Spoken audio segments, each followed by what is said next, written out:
Walter Johnson froze as flight attendant Heather Wilkins demanded he vacate his first-class seat. "These seats aren't for your kind," she whispered venomously. Little did she know, as the plane rumbled to a stop mid-takeoff, that the captain's salute would only be the beginning of her downfall. Before we dive into this powerful story of justice, let me know where you're watching from in the comments. If this kind of disrespect makes your blood boil, hit that like button right now and subscribe to see more stories about unsung heroes finally getting the respect they deserve. Now let's get into what happened next. Walter Johnson had promised himself he would never set foot on an aircraft again. At 72 years old, the decorated Vietnam War veteran still carried the weight of that helicopter crash from 1968. The screams of his friends burning alive haunted his dreams 5 decades later. He could still smell the aviation fuel and jungle foliage, still feel the crushing weight of the wreckage pinning his leg as he dragged 3 men to safety before the explosion. "Dad, please." His daughter Amelia had begged over the phone last month. "Brandon has worked so hard for this. Graduating with honors from the Air Force Academy means everything to him." Walter rubbed his arthritic knee, the one that had never quite healed right after the crash. "I can drive," he insisted. 26 hours isn't too much. I'll stop overnight." "You're 72, Dad. Your doctor said long drives are bad for your circulation. Brandon wants his grandfather there and he wants you healthy." Walter stared at the faded photo on his mantle. 22-year-old Walter in uniform, arm thrown around his best friend Samuel, both grinning despite knowing what waited for them in the jungle. Samuel hadn't made it home. Neither had Reginald or Thomas or 14 others from their unit. "I promised them I'd never fly again," Walter whispered into the phone. Amelia's voice softened. "Dad, they wouldn't want you to miss this. They'd want you to be there for Brandon." His grandson had his mother's determination and Walter's stubbornness. The boy had overcome every obstacle to earn his place, despite the challenges that came with being a young black man pursuing a military career. Walter had taught him that serving your country didn't always mean your country would serve you back, but it was worth fighting for the America that could be. "I got you a first-class ticket," Amelia continued. "More legroom for your knee. A comfortable seat. Direct flight. 6 hours and you'll be here." After 3 sleepless nights, Walter had finally agreed. Now, standing in the crowded Atlanta airport terminal, he regretted that decision. The security line stretched endlessly. Despite his military ID, the TSA agent scrutinized his passport with suspicious eyes, asked him to step aside for random, additional screening while waving through white passengers behind him. "Arms out, sir," the agent commanded, waving the metal detector wand over Walter's body. His service medals jingled in his carry-on bag. Walter closed his eyes, remembering similar treatment when he'd returned from Vietnam. The country he'd bled, for still seeing his skin before his sacrifice. The whites-only signs might have disappeared, but the attitudes lingered like smoke damage after a fire. "Got somewhere important to be?" the TSA agent asked, taking his time examining Walter's cane. "My grandson's graduation," Walter replied simply. "Air Force." Something flickered in the agent's eyes. Surprise, perhaps. He handed back the cane, without comment. Walter limped toward his gate, clutching his boarding pass. Gate A23. First class. Seat 3A. A gift he'd never asked for but appreciated more than his daughter knew. His arthritic knee throbbed with every step. The painkillers he'd taken earlier barely took the edge off. At the gate, Walter found a quiet corner seat and closed his eyes, performing the ritual that had gotten him through countless dangerous missions. He breathed deeply, picturing Brandon's face. The boy's smile, so like his grandmother's, his determination, his future. For Brandon, he could face this fear.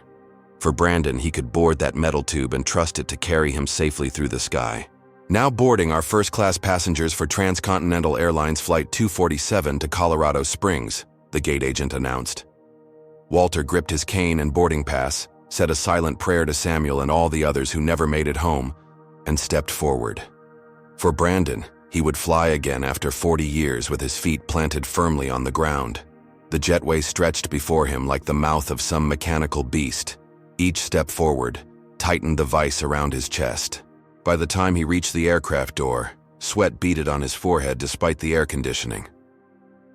"Welcome aboard," the flight attendant greeted, her smile dimming slightly as she took in Walter's appearance.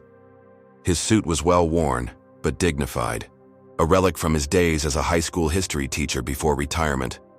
Walter nodded politely and stepped into the cabin.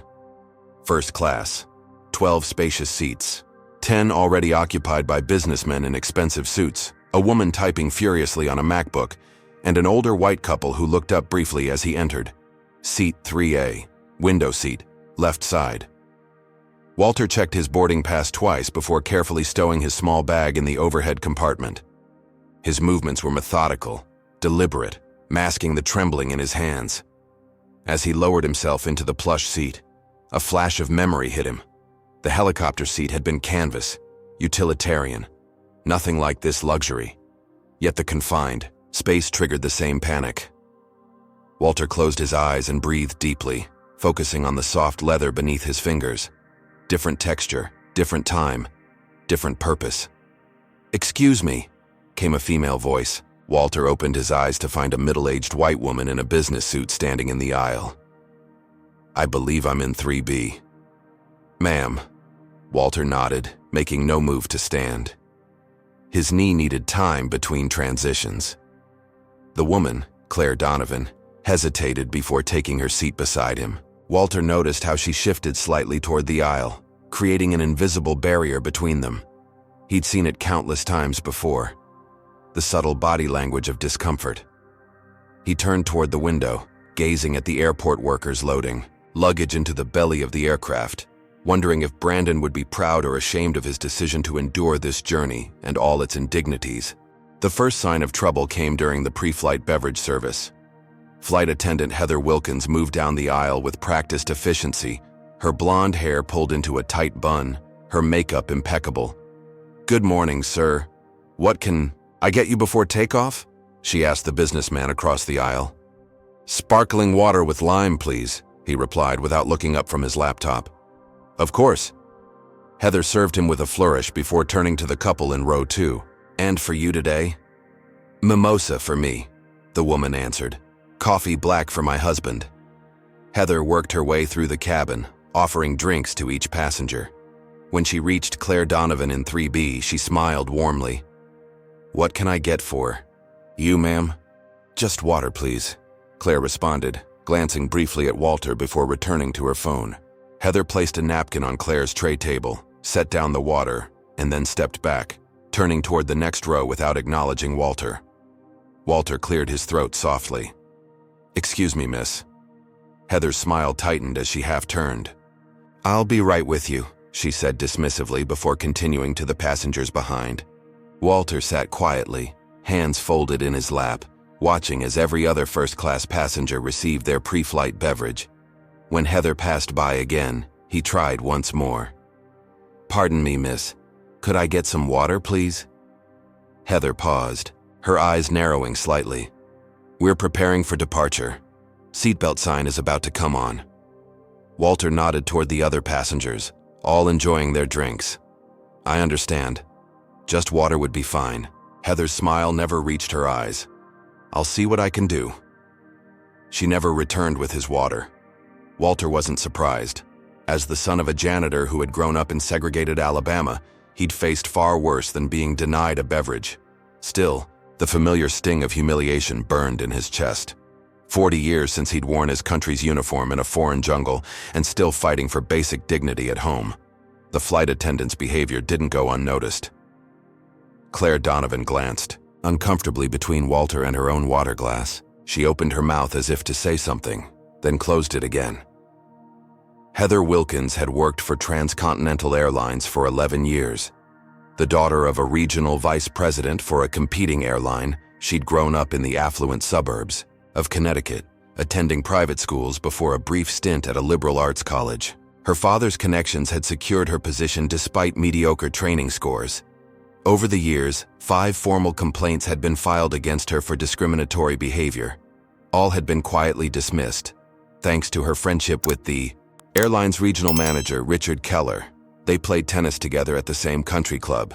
His daughter babysat for her kids. Ladies and gentlemen, we're preparing for departure. Please ensure your seatbelts are fastened, tray tables are up, and seats are in their upright position, came the announcement over the intercom. Walter secured his seatbelt and closed his eyes, reciting a silent prayer for safety. The engines rumbled beneath them, and sweat beaded on his forehead as the aircraft began to push back from the gate. That's when Heather returned, standing over him with a clipboard. "Sir, it appears there's been a mistake with your seating assignment." Walter opened his eyes. "Pardon me? This flight is overbooked in first class. I need you to relocate to economy." Her voice was professional but cold, loud enough for nearby passengers to hear. Walter reached for his boarding pass in his jacket pocket. "There must be some misunderstanding. My ticket is for seat 3A. Heather's smile tightened. "Yes, there was a computer error. We need this seat for another passenger. I can show you to economy." Walter glanced around. Every seat in first class was occupied except for one, 5C, at the back of the cabin. "That seat there is empty," he pointed out. "It's reserved," Heather replied quickly. "There's a deadheading crew member joining us." Walter had flown enough in his military days to know airline terminology. Deadheading meant an off-duty crew member traveling to another location, but something in Heather's tone told him this was a fabrication. "I paid for this seat," he said quietly. "My daughter purchased it specifically because of my medical condition." He gestured discreetly toward his knee. Heather's expression hardened. "Sir, I need you to comply with crew member instructions. It's a federal requirement." Around them, other passengers began to take notice. Some studiously looked away, uncomfortable with the confrontation. Others watched with open curiosity. "Is there a problem here?" Claire Donovan asked, finally finding her voice. "No problem," Heather replied sharply. "Just a seating adjustment." Walter felt 40 pairs of eyes on him. The familiar weight of judgment, the pressure to comply, to not make a scene. The same pressure he'd felt at lunch counters and bus stations and job interviews throughout his life. "May I speak with the captain?" Walter asked, his voice steady despite the hammering of his heart. Heather's nostrils flared slightly. "The captain is preparing for takeoff. This isn't negotiable. Either move to economy, or I'll be forced to have you removed from the flight." The whispers began immediately. A businessman across the aisle muttered, "Something about these people always causing problems." An older woman in row 4 shook her head disapprovingly. Walter felt the walls closing in. Missing Brandon's graduation would break the boy's heart. Making a scene might mean being banned from flying altogether. "These seats aren't for your kind," Heather whispered venomously, leaning close so only Walter could hear. "First class means first-class citizens." The words hit Walter like physical blows. He'd heard similar sentiments throughout his 72 years, from elementary school teachers, from military commanders despite his exemplary service, from bank loan officers and restaurant hosts and real estate agents. He thought of the medals in his carry-on, the Purple Heart, the Bronze Star, the Commendation, from President Nixon himself. None of it mattered to this woman who saw only his skin. "You need to move now," Heather insisted, her voice rising, "or I'll have security escort you off." Walter slowly reached for his cane, dignity intact despite the humiliation burning through him. He'd survived war. He'd survived this too. "I have my orders," he said quietly, more to himself than to her. As Walter Johnson gathered his carry-on bag, leaning heavily on his cane to stand, the ripple effect of the confrontation spread throughout the first-class cabin. Some passengers stared out windows or at screens, pretending not to notice the unfolding injustice. Others whispered behind cupped hands, their eyes darting between Walter and Heather. Claire Donovan shifted uncomfortably in seat 3B. The marketing executive had spent 20 years climbing corporate ladders, learning when to speak up and when to remain silent. This moment challenged everything about her carefully constructed, professional persona. "This isn't right," she thought, watching Walter's weathered hands trembling slightly as he collected his belongings. The wedding ring he still wore despite being widowed for 12 years. The way he maintained his dignity despite the public humiliation. 3 rows back, College student Tyler Rodriguez had already captured 5 minutes of the interaction on his smartphone. The 20-year-old journalism major recognized a story unfolding before his eyes. "You don't have to move, sir," Tyler called out, his phone still recording. "Your ticket gives you the right to that seat." Heather shot him a warning glance. "Please stay out of this. Airline seating is at the discretion of the crew." "Is it also at your discretion who gets pre-flight beverages?" Tyler challenged. "I noticed he was the only person in first class you didn't serve." Air Marshal David Chen observed silently from seat 4D. Dressed in civilian clothes, he monitored the escalating situation, noting Heather's body language and tone. After 20 years with the Federal Air Marshal Service, he recognized the difference between legitimate security concerns and personal prejudice. From the last row of first class, an elderly white woman with a crown of silver hair slowly stood up. Barbara Williams, 78, gripped the seats for support as she made her way forward. "Young lady," she addressed Heather, her southern accent thick with disapproval. "I was a teacher in Mississippi during integration. I recognize discrimination when I see it." Heather's professional smile faltered. "Ma'am, please return to your seat. We're preparing for takeoff." "I marched with Dr. King," Barbara continued undeterred. "I've seen this before. Different decade, same hatred." The cabin grew unnaturally quiet as passengers processed this public call-out. Walter stood frozen in the aisle, caught between humiliation and unexpected support. "Is this how Transcontinental Airlines treats its passengers?" called a man in a business suit. "Based on their appearance?" "I paid for this seat," Walter repeated quietly. "My daughter bought it because of my medical condition." He gestured toward his injured knee, a souvenir from his service. "Sir, you need to move now," Heather insisted, her voice rising with frustration. "We can't delay takeoff." Walter took a painful step toward the economy section, the weight of decades of similar indignities pressing down on his shoulders. He thought of a diner in Alabama, 1969. Just back from Vietnam, still in uniform, medals displayed proudly on his chest. The owner had refused to serve him, had called the police when Walter pointed out the "We Serve Military Personnel" sign in the window. "Not your kind of military," the owner had said. Now, 53 years later, the same scene played out at 30,000 feet. "Wait," Claire Donovan finally spoke up, unable to remain silent any longer. "This is wrong. He has a valid ticket for this seat." "It's a computer error," Heather insisted, her cheeks flushing. "Show me," Claire challenged. "Show me the manifestee. That says he doesn't belong in this seat." Heather's mouth tightened into a thin line. "That's confidential airline information." Tyler Rodriguez continued filming, narrating quietly into his phone. Transcontinental Airlines flight attendant, attempting to remove elderly black veteran from his paid first-class seat. Multiple witnesses now intervening. With trembling hands, he uploaded the first video clip to social media, tagging the airline, veterans groups, and civil rights organizations. Within minutes, the view count climbed. 1,000, 5,000, 10,000. The aircraft continued taxiing toward the runway, the engines growing louder as the confrontation escalated. Heather reached for the cabin phone, her voice tight with controlled anger. "I need security to meet this flight upon return to gate. Passenger refusing crew instructions in first class." "That's a lie," Barbara Williams called out. "We all see. What's happening here?" Walter stood silently in the aisle, caught in a situation spiraling beyond his control. He'd faced artillery fire with less anxiety than this public spectacle. His knee throbbed painfully, and the memories of similar confrontations throughout his life flashed through his mind. The plane continued its inexorable movement toward the runway. The moment for security intervention passed. Walter remained, standing, unsure whether to return to his seat or accept the humiliation and move to economy. Heather pointed toward the back of the plane. "Sir, take any available seat in economy, now." The aircraft joined the takeoff queue, second in line. In moments, they would be hurtling down the runway, and Walter would be forced to stand through acceleration or hurriedly take whatever seat was available, his dignity in tatters either way. Are you as furious as I am watching this scene unfold? Comment number 1 if you believe Heather should be fired immediately for this blatant discrimination.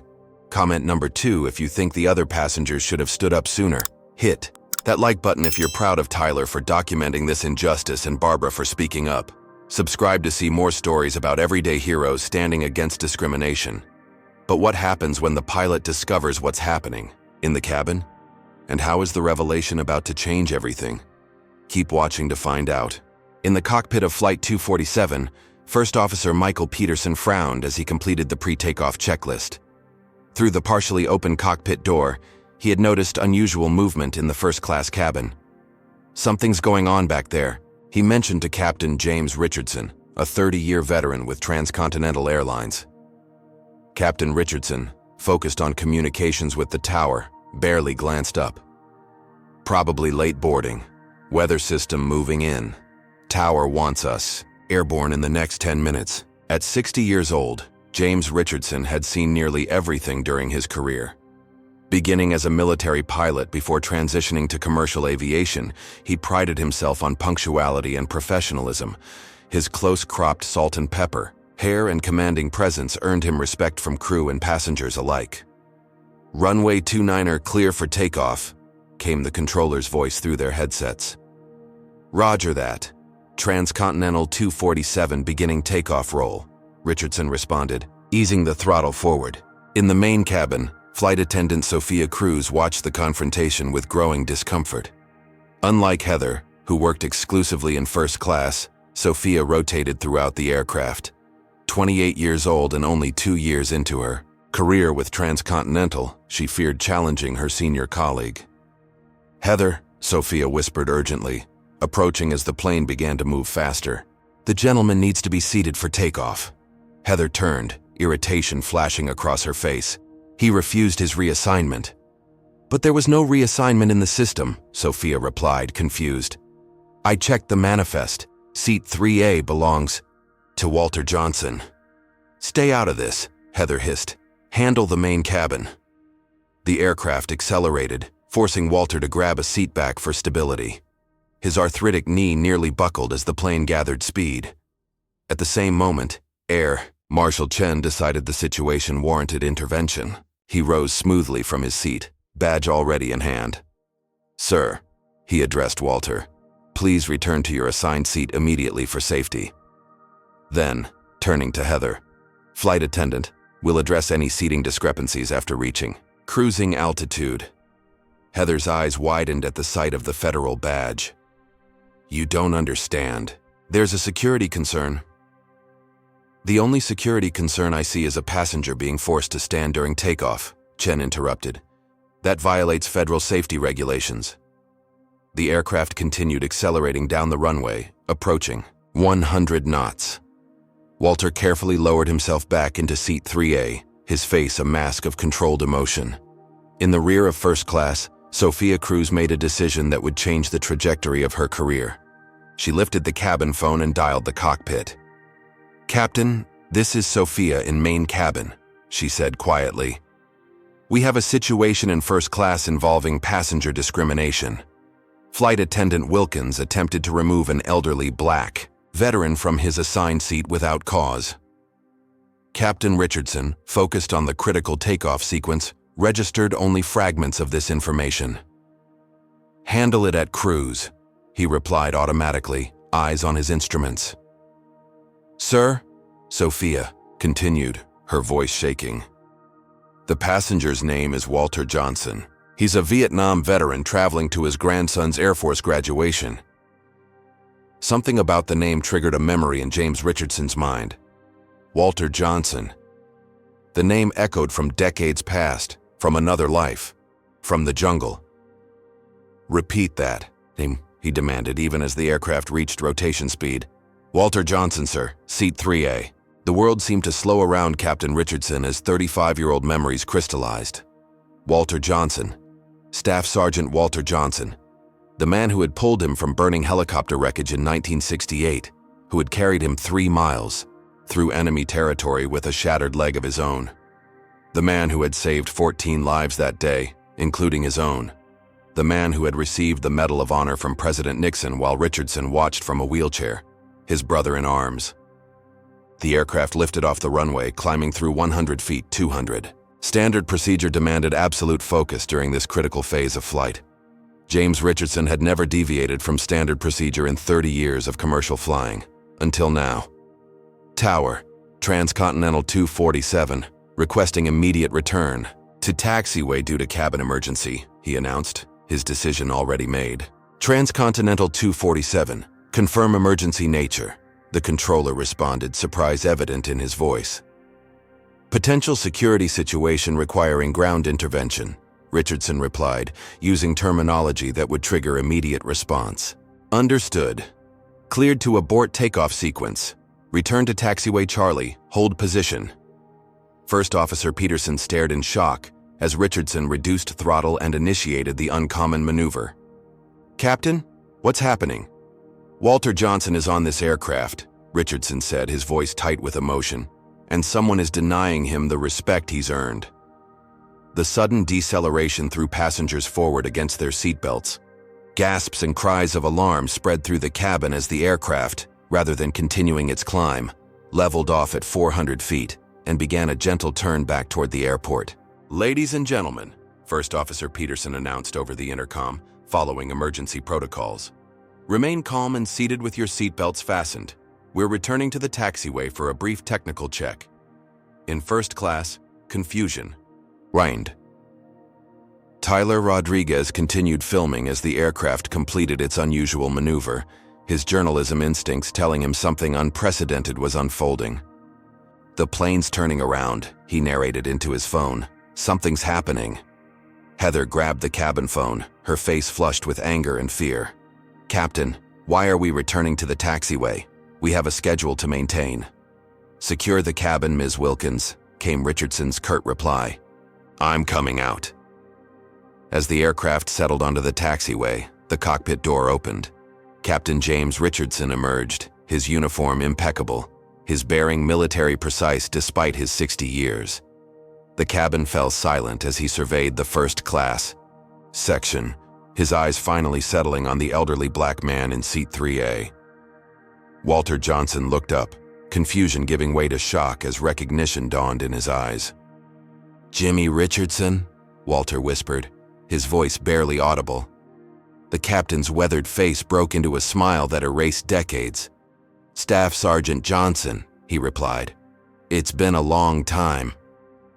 The silence in the first-class cabin was absolute as Captain James Richardson stood in the aisle, his commanding presence drawing all eyes. Some passengers clutched armrests nervously, conditioned by years of post-9/11 air travel to fear any deviation from routine. Is this a security threat? A businessman asked anxiously. Are we in danger? Richardson shook his head slowly, his eyes never leaving Walter Johnson's face. No threat. Just a grave injustice I needed to address personally. Walter stared back, decades falling away as he recognized the young lieutenant he'd pulled from burning wreckage 35 years earlier. The boy had been 25 then, his legs crushed in the helicopter crash, screaming for his mother as Walter dragged him to safety through enemy gunfire. Now that boy stood before him as a 60-year-old airline captain, the years mapped in, the lines of his face but the eyes unchanged. Ladies and gentlemen, Richardson addressed the cabin, his voice carrying the authority of both his captain's rank and his military background.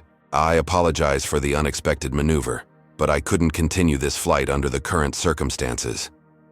He took 3 measured steps toward Walter's seat, his posture military straight despite the low cabin ceiling. This man, Richardson continued, gesturing toward Walter, is Staff Sergeant Walter Johnson, United States Army, Vietnam, recipient of the Medal of Honor, our nation's highest military decoration. Murmurs spread through the cabin as the significance registered. Tyler Rodriguez's live stream counter ticked rapidly upward, 250,000 viewers now watching the scene unfold in real time. On April 16, 1968, our helicopter was shot down behind enemy lines. The fuel tank exploded on impact. I was pinned in the wreckage, my legs crushed. Richardson's voice remained steady, but emotion burned beneath the professional veneer. Staff Sergeant Johnson, despite being injured himself, returned to that burning helicopter 3 times, pulling survivors to safety, before dragging 14 of us through the jungle to evacuation coordinates. Walter's eyes glistened with unshed tears as the memories flooded back. The heat of the flames, the smell of burning metal and flesh, the weight of the wounded men, the constant fear of enemy patrols. He carried me on his back for 3 miles, Richardson continued. His own leg torn open to the bone from shrapnel. He refused evacuation until every man was accounted for. Heather Wilkins stood frozen, her face draining of color as she realized the magnitude of her error. 14 families still have fathers, grandfathers, and great-grandfathers because of this man's courage, Richardson said, his voice rising with controlled emotion. I have lived 47 years, had 3 children and 5 grandchildren because Walter Johnson valued my life above his own safety. The captain turned to face Heather directly. And you tried to remove him from his rightful seat? Denied him basic courtesy? Humiliated him in front of other passengers? Heather's mouth opened and closed without sound, her carefully constructed world collapsing around her.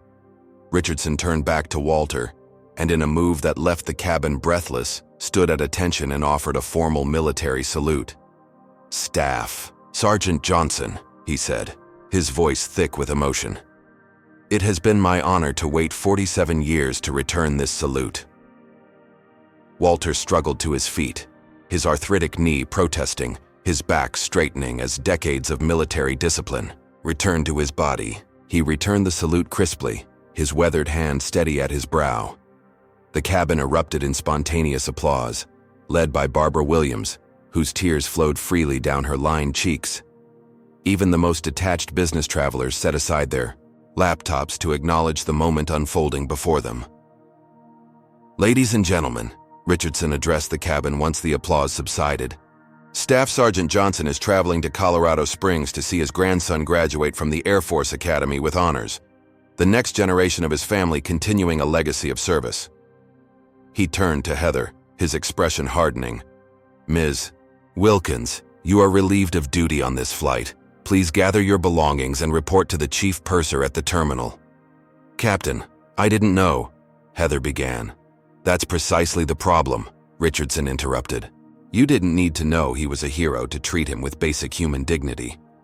Sophia Cruz stepped forward. I'll take over the first-class service, Captain. Richardson nodded his approval. Ms. Cruz, please ensure Staff Sergeant Johnson receives the comfort and respect his ticket entitles him to, and that his service to this country deserves. Tyler Rodriguez's live stream counter hit 1 million viewers as he captured Sophia, escorting Walter back to his first-class seat with a level of deference usually reserved for visiting dignitaries. Claire Donovan wiped tears from her cheeks. Sir, she addressed Walter, I'm ashamed I didn't speak up sooner. My silence made me complicit. I hope you can forgive me. Walter settled back into his seat, the dignity that had momentarily been stripped from him restored and amplified. Nothing to forgive, young lady. We all have our moments to choose courage. Barbara Williams made her way forward, her arthritic hands trembling with emotion. During the Freedom Rides in '61, I learned that speaking up isn't enough if you wait too long, but it's never too late to stand on the right side. Walter smiled at the elderly white woman, recognizing a fellow traveler on the long road toward justice. Progress comes one person at a time, one moment at a time. The passengers who had studiously ignored the initial confrontation now couldn't look away from Walter. The businessman who had muttered complaints earlier approached hesitantly. Sir, I served in Desert Storm, he said quietly. It was because of men like you that we were treated with respect when we returned. I failed to offer you the same consideration. Please accept my apology.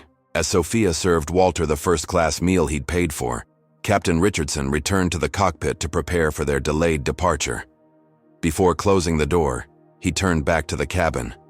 This American hero flies first class on my plane, he announced, or we don't fly at all. The cabin erupted in applause once more as Walter Johnson sat in his rightful seat, his eyes glistening with emotion, his hands steady on the armrests as the aircraft prepared for its second attempt at takeoff. While Flight 247 taxied back toward the runway for its second takeoff attempt, The video of Walter Johnson's humiliation and vindication blazed across the internet like wildfire. Tyler Rodriguez's livestream had captured everything, from Heather's initial discrimination to Captain Richardson's dramatic intervention and salute. In the executive offices of Transcontinental Airlines headquarters in Dallas, emergency notifications buzzed on multiple devices simultaneously. CEO Victoria Hamilton was midway through a quarterly board meeting when her chief of communications burst through the door, face ashen. "We have a situation," he announced without preamble, turning his tablet to display Tyler's viral video, already at 3 million views and climbing exponentially. Victoria, a 54-year-old former Air Force pilot herself, watched 30 seconds of the clip before rising to her feet. "Meeting adjourned," she announced to the startled board members. "This takes priority." Within minutes, Victoria had assembled her crisis management team in the executive conference room. The video played on the large screen as executives watched in horrified silence. "That's a Medal of Honor recipient," Victoria said through clenched teeth when the video ended. "Being denied service and humiliated on one of our aircraft. The captain violated protocol by returning to the taxiway," the chief of operations pointed out. Victoria fixed him with an icy stare. "Captain Richardson is the only person in this scenario who acted with integrity. I want him commended, not reprimanded." She turned to her communications director. "Draft a statement immediately, full apology, zero excuses. Announce Heather Wilkins' termination and a comprehensive review of our diversity training protocols." Back at Atlanta International Airport, airport police were already waiting at gate A23 when Flight 247 returned to the terminal. They weren't there for Walter Johnson, however. "Ms. Wilkins," the lead officer said as Heather exited the jetway, escorted by airport staff. "We need to speak with you regarding a potential civil rights violation." Heather's face crumpled as she spotted the news vans already gathering outside the terminal windows. "This is a misunderstanding," she insisted. "I was following company policy about upgraded passengers."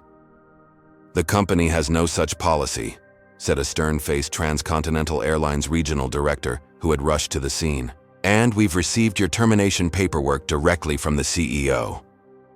Inside the terminal, Walter Johnson's phone rang incessantly. His daughter Amelia had seen the video and was frantically trying to reach him. "Dad!" she cried, when he finally answered. "Are you okay? It's all over the news." "I'm fine, baby girl," Walter assured her, his voice steady despite the emotional turbulence of the past hour. "Just a misunderstanding that got cleared up."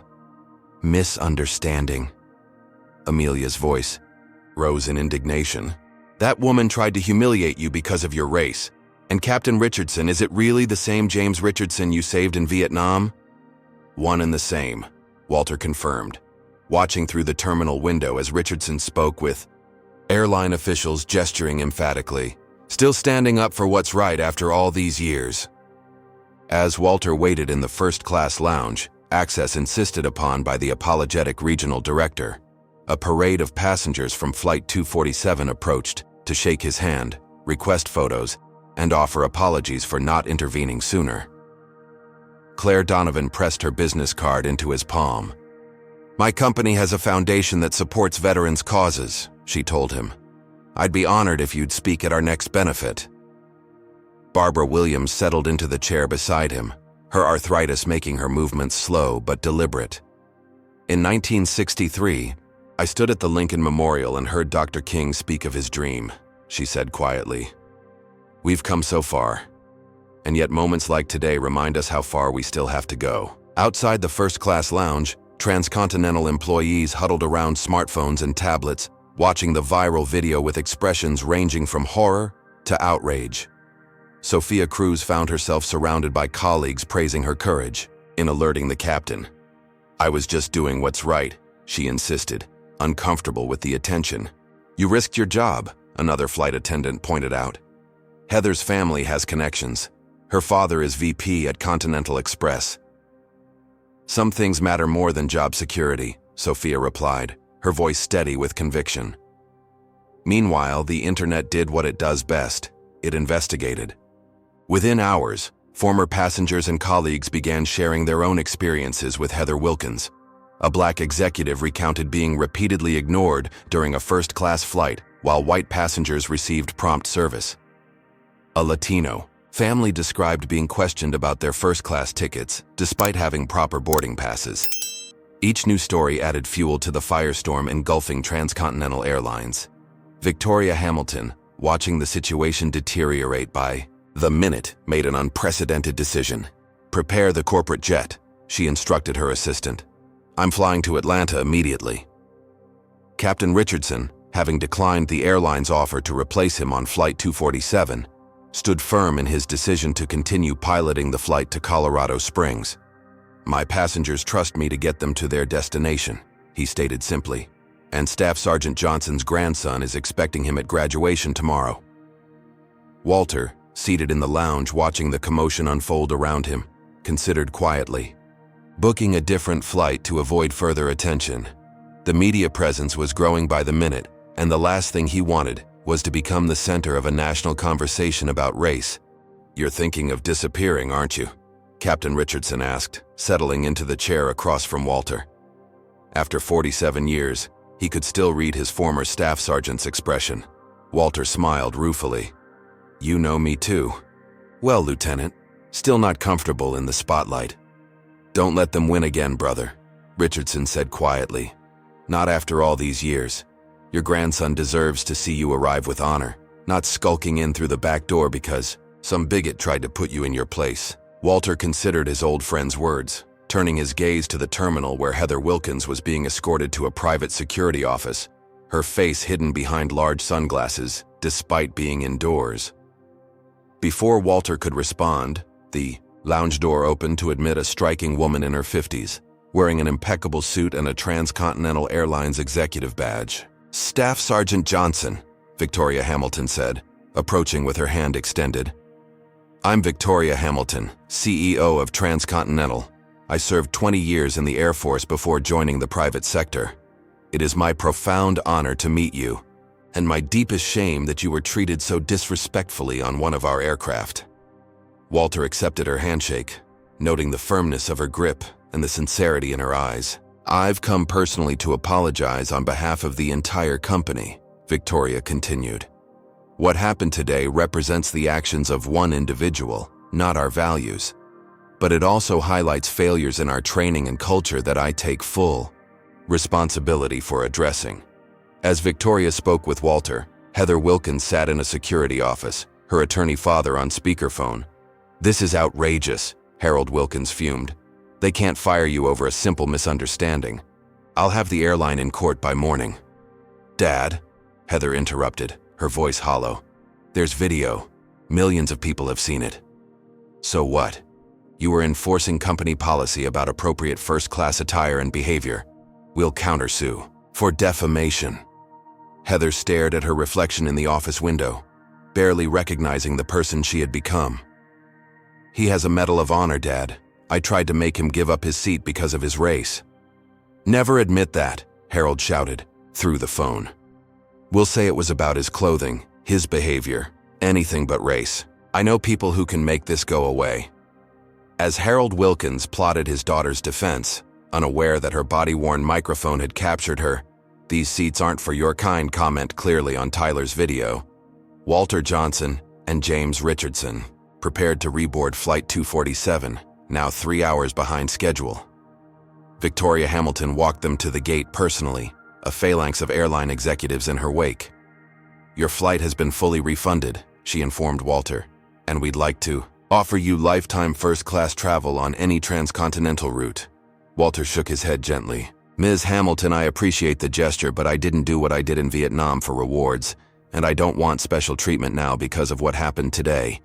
Just treat everyone with the same respect and dignity, regardless of what they look like or where they come from." Victoria nodded, understanding the wisdom in his words. "Then consider it a standing invitation, Mr. Johnson. Available whenever you choose to accept it." As Walter and James walked down the jetway together, their shared history bridging nearly 5 decades, Walter realized that the ripples from today's confrontation would spread far beyond this flight, or even this airline. Some changes take a lifetime. Some take a moment of courage. Sometimes, The most powerful statement is simply claiming the seat you've rightfully earned and refusing to be moved. Have you ever witnessed discrimination but been afraid to speak up? Comment number 1. If you've been in Claire's position, wanting to help but hesitating. Comment number 2 if you've been brave like Tyler and Barbara, standing up despite the risks. Like this video if you believe Captain Richardson's actions show what true leadership looks like. Subscribe to see more stories of everyday heroes changing the world, one courageous act at a time. But what happens when Walter finally arrives at his grandson's graduation? And how will the media storm transform his quiet life? Keep watching to find out. Flight 247 cruised at 35,000 feet, its journey delayed but finally underway. In the cockpit, Captain James Richardson maintained his professional focus despite the emotional turbulence of the past few hours. First Officer Peterson occasionally glanced at his captain with newfound respect, having witnessed his stand against injustice. "You risked your career back there," Peterson commented during a quiet moment. Richardson adjusted a control with practiced precision. "Some things matter more than careers. I waited 47 years to repay a debt I owe that man. I'd have given up more than a job to do it."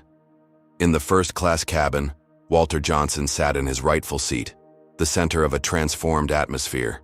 Sophia Cruz attended to his needs, with a level of service that bordered on reverence, ensuring his water glass never emptied, offering extra pillows for his arthritic knee, checking frequently for his comfort. Claire Donovan, in seat 3B, had abandoned all pretense of working on her laptop.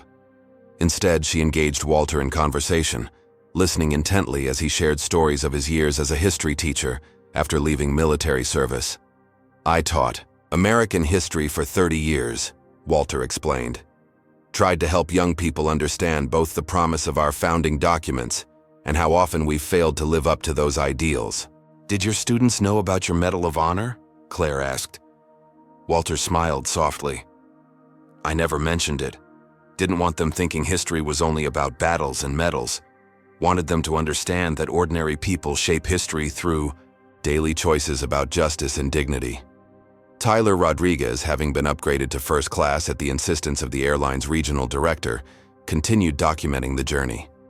His initial video had surpassed 20 million views within 3 hours, spawning thousands of reaction videos, commentary pieces, and news segments. "Mr. Johnson," he said, approaching Walter's seat cautiously. "CNN, MSNBC, and Fox News have all reached out through my social channels. They want to interview you when we land." Walter shook his head. "This isn't about me, son. It's about something bigger." "That's exactly why people need to hear from you," Tyler countered respectfully. "You've lived through so much history. Your perspective matters." While Flight 247 traversed the country, the media landscape below erupted in a feeding frenzy. Cable news networks ran the footage on continuous loops. Commentators debated the broader implications for race relations, veterans affairs, and corporate responsibility. Transcontinental Airlines' social media team worked frantically to address the tsunami of comments flooding their channels. CEO Victoria Hamilton, having returned to headquarters, approved a comprehensive statement that acknowledged the incident without equivocation, announced Heather Wilkins' termination, and outlined immediate steps to address systemic issues. The statement concluded, "Today we failed not only Mr. Johnson but our own stated values. We are grateful for the courage of those who spoke up, and we commit to ensuring this never happens again on our aircraft." Archive footage from 1968 surfaced on news broadcasts. Grainy film showing a young Walter Johnson ramrod straight in, his dress uniform, receiving the Medal of Honor from President Richard Nixon. The citation read aloud detailed his extraordinary heroism in rescuing 14 comrades from a burning helicopter while under enemy fire, despite his own severe injuries. Veterans organizations mobilized rapidly. The American Legion, VFW, and disabled American veterans issued joint statements condemning the treatment of Walter Johnson and calling for greater awareness of discrimination faced by veterans of color. At Barksdale Air Force Base in Louisiana, Airman First Class Brandon Johnson watched the unfolding story in stunned silence, surrounded by fellow cadets in the common room. His grandfather, the quiet, dignified man who had taught him about service and sacrifice, was suddenly at the center of a national conversation. "That's your grandfather?" His roommate asked incredulously. The Medal of Honor recipient? Brandon nodded, emotion tightening his throat. He never talks about it. Never wanted special treatment or recognition. Base Commander Colonel Teresa Alvarez entered the room, approaching Brandon with purpose. Airman Johnson, in light of today's events, we'd like to arrange special recognition for your grandfather at tomorrow's ceremony. With your permission, of course. Meanwhile, back on Flight 247, Walter dozed fitfully, decades of memories washing. Over him in waves, the helicopter crash, the searing heat of napalm, the weight of Lieutenant Richardson across his shoulders as he navigated hostile territory. The years of subtle and not-so-subtle discrimination upon his return. The pride of watching his daughter graduate college, the first in their family, the birth of his grandson Brandon. He awoke to find James Richardson seated beside him, having turned over the controls to his first officer during a quiet stretch of flight. "Lot of attention waiting for you on the ground, Walt," Richardson said quietly. "Media, military brass, probably some politicians looking for a photo op." Walter sighed heavily. Never wanted to be a symbol or a cause. Just wanted to serve my country, raise my family, live with dignity. Richardson nodded understanding. Sometimes we don't choose our battles. Sometimes the battle chooses us. On the ground, the story continued expanding in unexpected directions. Former colleagues of Heather Wilkins came forward with accounts of previous discriminatory behavior that had gone unaddressed. 3 former passengers provided evidence of formal complaints they'd filed that had been dismissed by the airline. Heather herself had retreated to her father's Connecticut estate, surrounded by family and legal advisors. Harold Wilkins, a powerful figure in aviation circles, had already begun calling in favors to manage his daughter's crisis. "We'll position you as the victim here," he insisted, pacing the marble floors of his study. "Cancelled by the woke mob, trial by social media." But even Harold Wilkins' considerable influence couldn't stem the tide of public opinion. The clear video evidence, Walter Johnson's impeccable record, and Captain Richardson's dramatic intervention created a perfect storm that swept away attempts at misdirection. Transcontinental Airlines' stock price dropped 11% by market close, prompting emergency board discussions about additional response measures. Victoria Hamilton proposed comprehensive anti-discrimination training for all customer-facing staff with specific modules addressing unconscious bias and the dignity of military veterans. "This isn't just a PR problem," she argued forcefully. "It's a moral failing we need to address systemically." As Flight 247 began its descent into Colorado Springs, Walter gazed out the window at the Rocky Mountains rising majestically in the distance. He had fought for this country, bled for it, devoted his life to teaching its history to young people, and now, in his 8th decade, he found himself at the center of another chapter in America's long, painful journey toward fulfilling its founding promise. Sophia Cruz approached with a satellite phone. "Mr. Johnson, your daughter Amelia is calling. She says it's urgent." Walter accepted the phone with a nod of thanks. "Amelia, everything okay, sweetheart?" His daughter's voice crackled through the connection. "Dad, you need to be prepared. There's a huge crowd waiting at the airport. News vans, military personnel, hundreds of veterans. Someone organized an impromptu honor guard." Walter closed, his eyes overwhelmed by the thought. "I just want to see Brandon graduate, baby girl. Don't want to be a spectacle." "I know, Dad," Amelia replied softly. "But maybe this isn't just about you. Maybe it's about all the other Walter Johnsons who never got their moment of recognition. Maybe it's about Brandon and his generation seeing that sometimes justice does prevail." As the aircraft touched down in Colorado Springs, Walter looked out the window to see exactly what Amelia had described. Hundreds of people lining the tarmac, many in military uniforms, others holding signs of support. American flags fluttered in the mountain breeze. "Ladies and gentlemen," Captain Richardson announced over the intercom as the aircraft taxied toward the gate. "It has been my profound honor to fly with true American hero, Staff Sergeant Walter Johnson today. As we prepare to deplane, I ask that you allow Mr. Johnson to exit first, accompanied by our crew." The passengers burst into spontaneous applause that continued unabated as Walter, leaning on his cane but walking tall, made his way toward the aircraft door. Sometimes dignity delayed is not dignity denied. Sometimes justice arrives late, but arrives nonetheless. Sometimes a seat on an airplane becomes a symbol of something much larger than first-class comfort. It becomes a stand for human dignity itself. The jetway at Colorado Springs Airport had never witnessed anything like the procession that emerged from Flight 247. Walter Johnson walked slowly but proudly, his arthritic knee stiff after the flight, despite the comfort of first class. Captain James Richardson accompanied him in full uniform, matching his pace to Walter's measured steps. Behind them followed Sophia Cruz and the entire flight crew, their professional composure softened by the emotion of the moment. As Walter emerged into the terminal, the waiting crowd erupted in applause and cheers. Veterans in uniform spanning conflicts from Vietnam to Afghanistan stood at attention, rendering crisp salutes. Civilians pressed forward, smartphones raised, to capture the moment for distant friends and social media feeds. "Mr. Johnson! Mr. Johnson!" reporters called from behind hastily established barriers. "How do you feel about what happened today?" Walter blinked against the flash of cameras, momentarily overwhelmed by the sensory assault.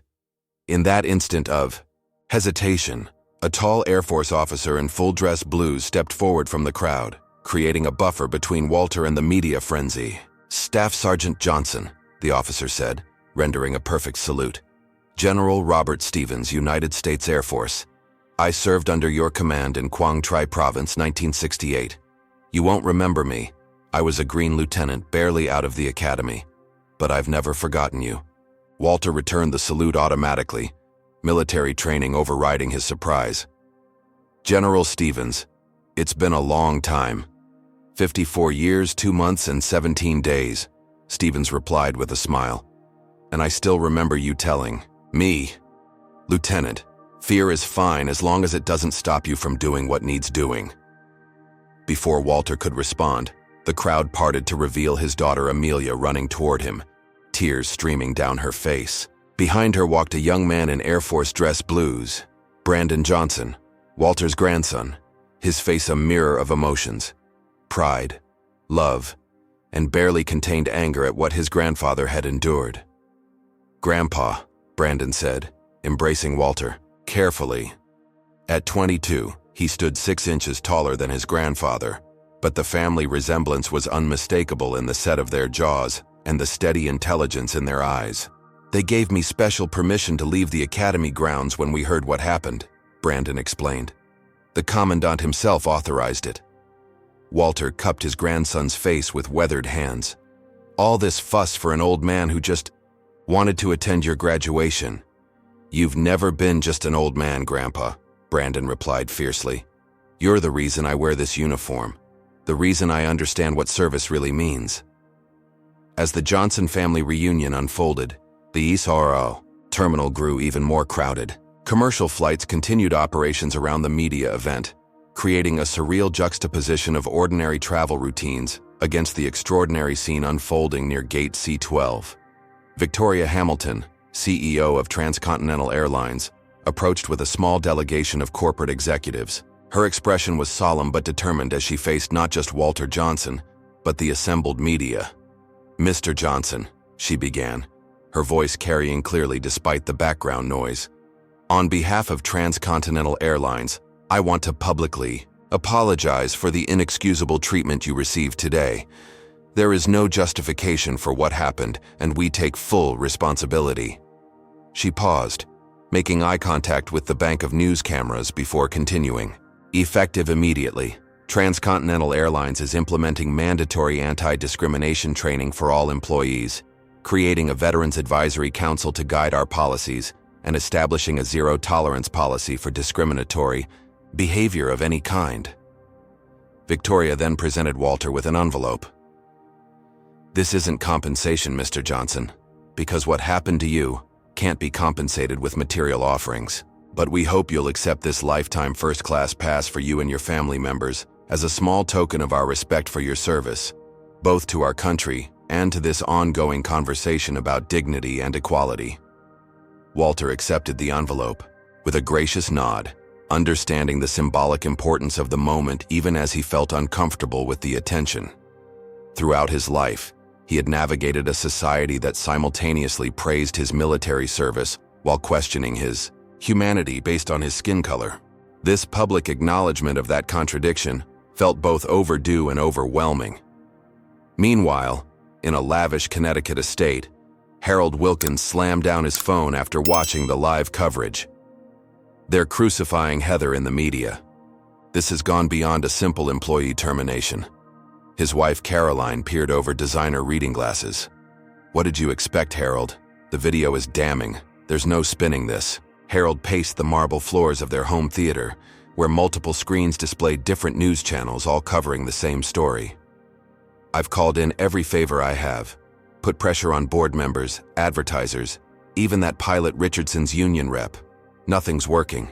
In the adjacent room, Heather sat alone, scrolling through her social media feeds with growing horror. Former colleagues sharing stories of her past behavior, passengers recounting similar experiences on other flights, college acquaintances recalling racist comments she'd made years ago. Her carefully constructed life was unraveling post by post, tweet by tweet. Back in Colorado Springs, Walter found himself seated in a hastily arranged VIP lounge, surrounded by military officers, airline executives, and media representatives. The simple journey to see his grandson graduate had transformed into something far beyond his expectations or desires. "Mr. Johnson," a CNN reporter asked, microphone extended, "do you believe what happened to you today reflects a broader problem in American society?" Walter considered the question carefully, aware that his words would carry weight beyond this moment. "What happened today wasn't exceptional," he finally said. "It was just exceptionally visible. For many Americans who look like me, these indignities are so common, they barely register anymore.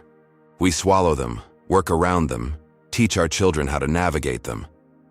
He gestured toward his grandson, standing proudly in his uniform.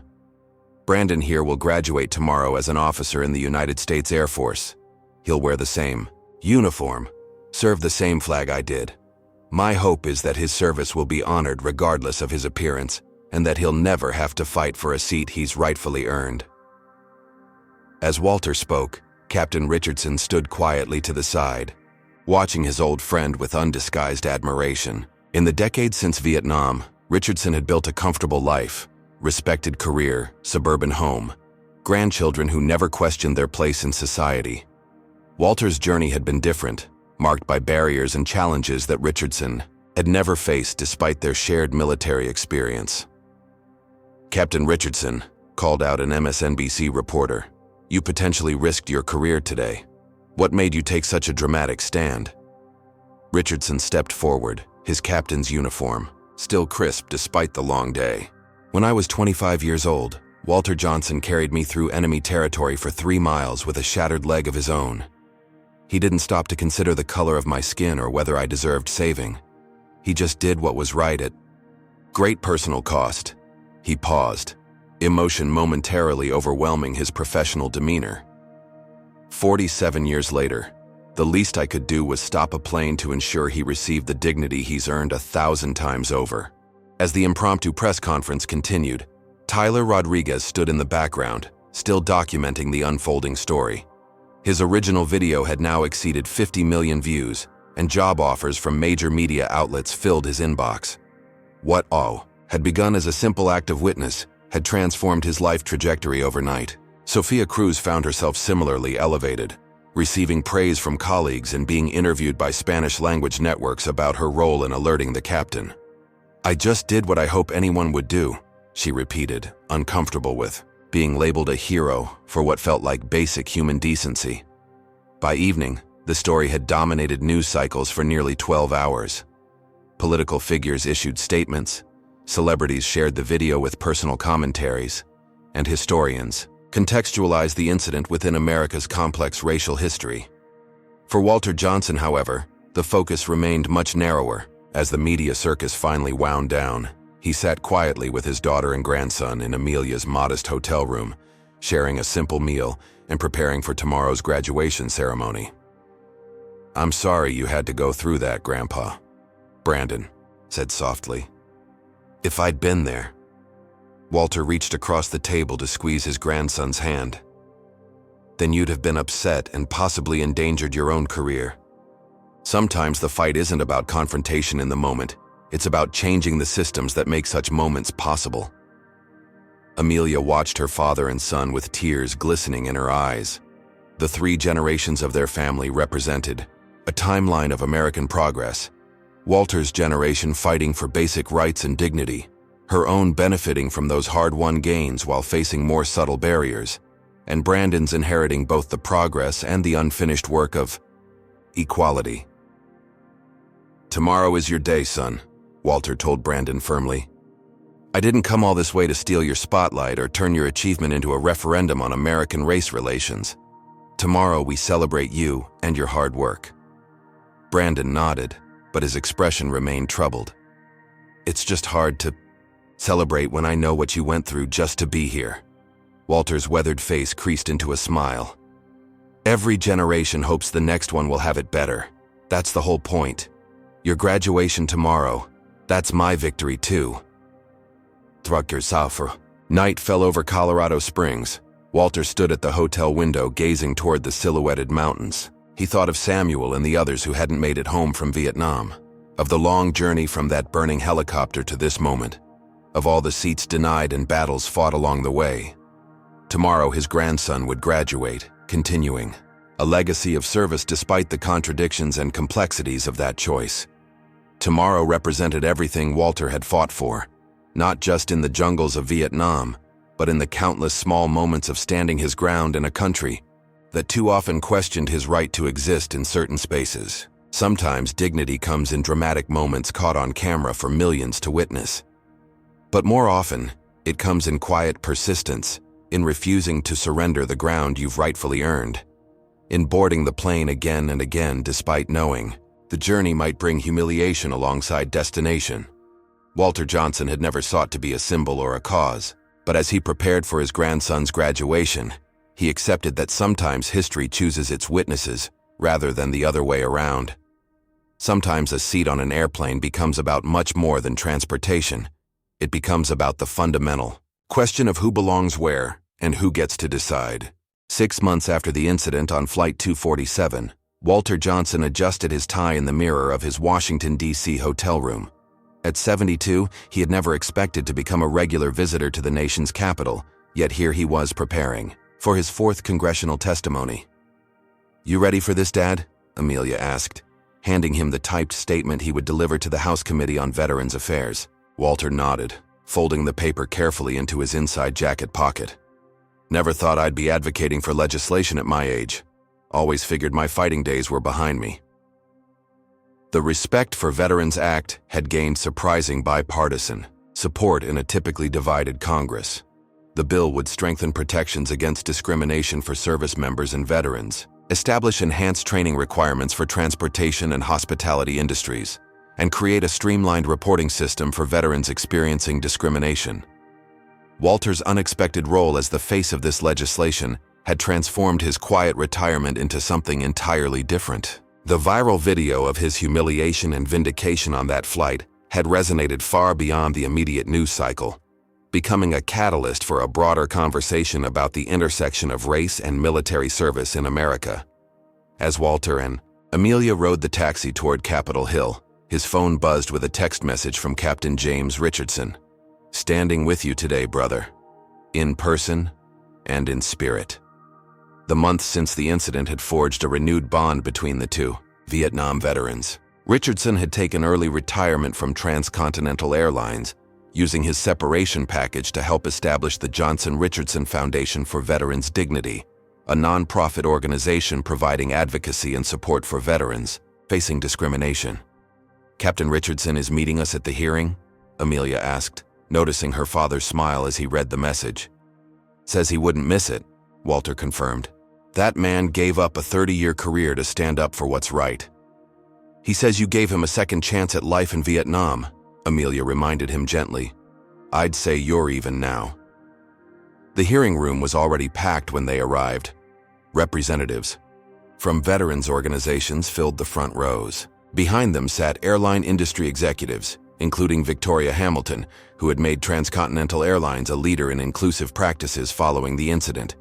In the 6 months since that fateful flight, Victoria had overseen a complete transformation of the company's training protocols, hiring practices, and corporate culture.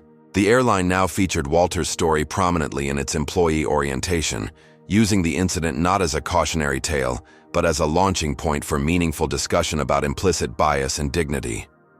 Walter took his seat at the witness table, arranging his statement and water glass with methodical precision.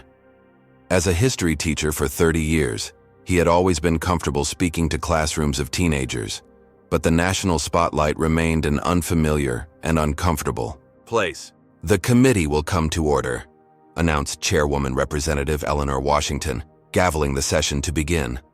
"Today we continue our hearings on H.R. 4237, the Respect for Veterans Act, with testimony from Staff Sergeant Walter Johnson, United States Army retired, Medal of Honor recipient." Walter leaned toward the microphone. "Thank you, Madam Chairwoman. I'm honored to be here today, though I never sought nor expected this role." As Walter delivered his measured, thoughtful testimony about the discrimination he and other veterans of color had faced throughout their lives, the committee members listened with rare bipartisan attention.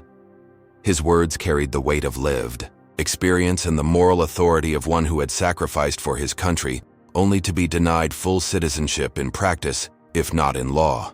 "The uniform I wore in Vietnam didn't shield me from discrimination when I returned home," Walter explained. "And 47 years later, the medals I earned didn't prevent me from being humiliated on that flight. This legislation isn't about special treatment. It's about ensuring that the respect we show for military service isn't conditioned on the race, gender, or background of the person who served." In the audience, James Richardson nodded in silent agreement. His own journey since the incident had involved considerable reflection on the privileges he had enjoyed throughout his life and career, privileges that his friend and savior Walter had been denied despite equal or greater service to their country. After the hearing concluded, Walter found himself surrounded by reporters and supporters in the hallway outside. Among them stood a face he didn't immediately recognize, a woman in her early 40s with a hesitant expression. "Mr. Johnson," she said quietly when the crowd had thinned. "My name is Heather Wilkins." Walter stilled, studying the woman who had triggered the most publicized humiliation and subsequent vindication of his life. The 6 months since their encounter had clearly taken a toll. The polished, confident flight attendant had been replaced by someone whose eyes carried the weight of consequences. "Ms. Wilkins," Walter acknowledged with a slight nod, "this is unexpected." Heather twisted her hands nervously. "I've wanted to apologize to you personally for months, but my lawyers advised against it during the litigation with the airline." Following her termination, Heather's powerful family had indeed threatened lawsuits against transcontinental airlines, but the clear video evidence and public backlash had ultimately made such action untenable. Instead, Heather had faced her own journey of consequences, unemployment, public condemnation, and a profound reassessment of her values and behavior. "I've been working with a veterans organization in Connecticut," she continued when Walter didn't immediately respond. "Part of my community service requirement, but it's become much more than that. I've been learning about the experiences of veterans of color, listening to stories like yours." Walter regarded her thoughtfully. In his 30 years as a teacher, he had learned to recognize genuine growth versus performative contrition. Something in Heather's demeanor suggested the former. "The hardest lesson I've learned," Walter finally said, "is that justice isn't about punishment. It's about restoration and growth. I hope you're finding your way toward both." Heather blinked rapidly, against unexpected tears. "I don't deserve your graciousness, Mr. Johnson." "Deserving has nothing to do with it," Walter replied simply. "We're all works in progress." Later that evening, Walter attended a small dinner hosted by the Johnson-Richardson Foundation. Among the guests was Tyler Rodriguez, whose split-second decision to document the incident had launched his career as a documentary filmmaker. His feature, First Class Citizen, about Walter's life and the broader issues of race and military service, had recently won awards at 3 film festivals. "Your grandfather would be proud," James Richardson told Brandon Johnson, who had received his first promotion since graduating from the Air Force Academy. Following in his footsteps, but hopefully facing fewer barriers, Brandon, resplendent, in his dress uniform, shook his head slightly. I'm not sure anyone could truly follow in his footsteps. I'm just trying to honor his legacy by serving with the same integrity. Claire Donovan approached their table, representing her company's foundation, which had become a major donor to veterans' causes following her experience on Flight 247. Mr. Johnson, the corporate diversity initiative we launched based on your story has now been adopted by 17 Fortune 500 companies. Walter accepted the news with characteristic humility. Change happens when people with power and privilege recognize injustice and take action. You could have remained a silent bystander that day. You chose differently. Across town, in the boardroom of Transcontinental Airlines, Victoria Hamilton presented the quarterly results to her executive team. Our customer satisfaction metrics have increased 27% since implementing the new training protocols, she reported. Employee retention is up, complaints are down, and we've received industry recognition for our diversity initiatives. All because of one incident? Questioned a skeptical board member. No, Victoria corrected firmly. All because we chose to learn from one incident rather than dismiss it. All because we recognized that what happened to Walter Johnson wasn't an aberration. It was a symptom of deeper issues we needed to address systemically. Back at the foundation dinner, Walter found a quiet moment alone with Barbara Williams, the elderly white woman who had been one of the first passengers to speak up during the confrontation. In the months since, they had developed an unexpected friendship, even partnering on educational initiatives about civil rights history. Did you ever imagine back in those Freedom Rider days that you'd still be fighting these battles in your 70s? Walter asked her. Barbara's laugh lines deepened around her eyes. I hoped not, certainly. But the arc of history is long. As Dr. King reminded us, we bend it as we can, when we can, where we can. The dinner concluded with the announcement that the foundation would be funding scholarships for minority students pursuing careers in aviation, pilots, engineers, executives, to help transform the industry from within. As Walter prepared to return home the following day, he stood at his hotel window overlooking the monuments and memorials that defined Washington's skyline. The Jefferson Memorial, the Washington Monument, the Lincoln Memorial, tributes to imperfect men whose words about equality and justice had always existed in tension with the reality of American life. His phone rang, displaying Brandon's number. Everything okay, grandson? Walter answered. Just wanted to tell you I got my flight assignment, Brandon replied, excitement evident in his voice. I'll be piloting C-17s out of Dover next month. Walter closed his eyes, emotion welling unexpectedly. His grandson would fly massive transport aircraft for the same country that had once questioned Walter's right to sit in a first-class seat. Progress, imperfect, but real. I'm proud of you, son, Walter said, his voice thick with feeling. So proud. After ending the call, Walter picked up the framed photograph that now traveled with him everywhere. A picture taken moments after. Flight 247 had landed in Colorado Springs 6 months earlier. Walter Johnson and James Richardson in the center, surrounded by military personnel of all ages, races, and genders, all rendering salutes to the elderly black veteran who had needed to fight one more battle for dignity long after his war had officially ended. The following morning, Walter boarded his flight home. As he approached the gate, the airline staff recognized him immediately. Thank you for your service, Mr. Johnson, the young black gate agent said with genuine respect. Walter nodded, accepting the gratitude with quiet dignity, as he had hundreds of times since becoming a reluctant public figure. When he reached his seat in first class, a seat he had purchased himself despite numerous offers of free tickets, he settled in with the comfortable familiarity of a traveler who finally felt entitled to the space he occupied. The flight attendant, a young woman with a bright smile, approached. Mr. Johnson, it's an honor to serve you today. Is there anything I can get you before takeoff? Just water, thank you, he replied, the exchange remarkable only in its ordinariness, the simple respect that should have been his all along. As the plane lifted off, Walter gazed out the window at the sprawling Capitol below, thinking of all the battles fought on that ground for the soul and conscience of America.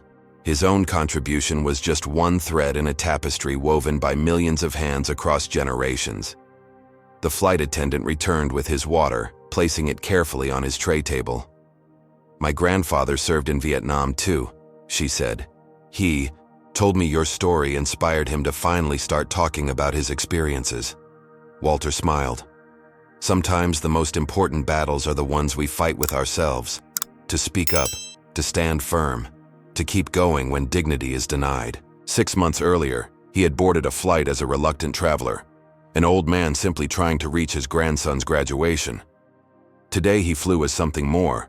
A symbol, yes, but more importantly, a man who had helped bend the long arc of history just a little more toward justice. As the aircraft reached cruising altitude, Walter closed his eyes, thinking of Samuel and the others who hadn't returned from Vietnam. "Mission accomplished, brothers," he whispered to himself. Not the mission they had been assigned in that distant jungle, but the longer, harder mission of making America live up to its promises for all its citizens.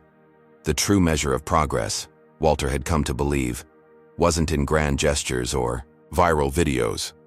It was in the mundane moments, being served a glass of water without hesitation, occupying space without justification, existing without explanation or apology. In the end, the most revolutionary act had been the simplest, claiming the seat he had rightfully earned and refusing to be moved. What moment in this story touched you the most? Was it Walter's quiet dignity, Captain Richardson's courageous stand, or perhaps the unexpected transformations of characters like Claire and Heather? Comment below to share your thoughts. If you believe more stories about everyday heroes standing up against discrimination need to be told, please like and subscribe to our channel. Share this video with someone who needs to hear that one person's courage can create lasting change. Thank you for joining us for this journey, and remember, sometimes the most powerful thing you can do is simply refuse to move from your rightful place in the world. Walter Johnson's journey teaches us that dignity cannot be surrendered, even when facing blatant discrimination. His story reminds us that justice often requires both personal courage and collective action. While Walter maintained his composure, it took Tyler's documentation, Barbara's outspoken support, and Captain Richardson's dramatic intervention to transform a moment of injustice into accountability. The story illustrates how racism persists in subtle and overt forms, despite decades of progress. Walter's military service, even his Medal of Honor, didn't shield him from humiliation based solely on his appearance. Yet the aftermath demonstrates how confronting discrimination can lead to meaningful systemic change. Perhaps most powerful is the revelation that everyone plays a role in either perpetuating or dismantling inequality. Claire's initial silence, Sophia's hesitant intervention, and Richardson's decisive action show the spectrum of responses available when witnessing injustice.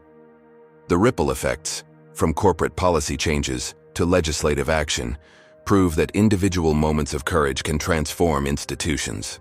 Walter's final wisdom reminds us that true progress isn't measured in grand gestures, but in everyday dignity, being served without hesitation, occupying space without justification, existing without apology. Has a moment of discrimination or injustice ever unfolded before your eyes? What did you do or wish you had done? Share your experience in the comments below. If Walter's quiet dignity and unwavering resolve inspired you, give this video a thumbs up to help others find this important story. We all face moments where we must choose between comfortable silence and necessary action. Subscribe to our channel for more powerful stories of everyday heroes who stand against racism and discrimination, proving that one person's courage can create lasting change. Share this video with someone who needs to understand that sometimes the most revolutionary act is simply refusing to surrender your rightful place in the world. Thank you for joining us on this journey through Walter's story. And remember, dignity delayed is not dignity denied.